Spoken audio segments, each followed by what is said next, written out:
Hi welcome to Juna's kitchen. ഇന്ന് നമ്മൾ ദോശയല്ല ഉണ്ടാക്കുന്നത്. നമുക്കൊരു വെറൈറ്റി ദോശ നോക്കിയാലോ? ചിക്കൻ ദോശ ഉണ്ടാക്കട്ടെ. അതിന് ദോശമാവ്, അതുപോലെ തന്നെ മല്ലിപ്പൊടി, മഞ്ഞൾപ്പൊടി, മുളക് പൊടി, ചിക്കൻ മസാല, കുരുമുളക് പൊടി, കറിവേപ്പില മസാല, സവോള, പച്ചമുളക്, ജിഞ്ചർ ഗാർലിക് പേസ്റ്റ്, വെളിച്ചെണ്ണ, ടൊമാറ്റോ കെച്ചപ്പ്, മുട്ടയിൽ ഉപ്പിട്ട് ഇളക്കി വെച്ചിട്ടുണ്ട്. വേവിച്ച ചിക്കനും ഇവിടെ മാറ്റി വെച്ചിട്ടുണ്ട്. ഒരു പാൻ വെച്ച് വെളിച്ചെണ്ണ വെച്ച് സവോളയും പച്ചമുളകും ആവശ്യത്തിലുള്ള ഉപ്പിട്ട് ഒന്ന് ഇളക്കി ഒന്ന് ബ്രൗൺ ആണ് വരെ ഇതൊന്ന് അടച്ചു വെക്കാം കേട്ടോ.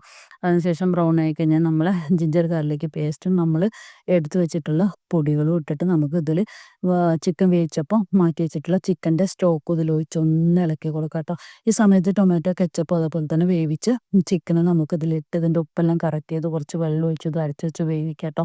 ഒരു പാൻ വെച്ചിട്ട് അതിൽ കുറച്ച് വെളിച്ചെണ്ണ തൂക്കി കുറച്ച് കട്ടിയിൽ ദോശമാവ് പരത്തി അതിൻ്റെ മേലെ നമ്മൾ എഗ്ഗ് ഒഴിച്ച് കൊടുത്ത് നമ്മൾ വേവിച്ച് വെച്ചിട്ടുള്ള ഈ ചിക്കൻ്റെ മസാല ഇതിൻ്റെ മേലെ ഒന്ന് ഒഴിച്ച് കുറച്ച് വെളിച്ചെണ്ണ തൂവി കൊടുത്ത് നമുക്കിത് മറിച്ചിട്ട് വേവിച്ചെടുക്കാം കേട്ടോ. നല്ല ടേസ്റ്റാണ്, എല്ലാവരും ട്രൈ ചെയ്ത് നോക്കണേ.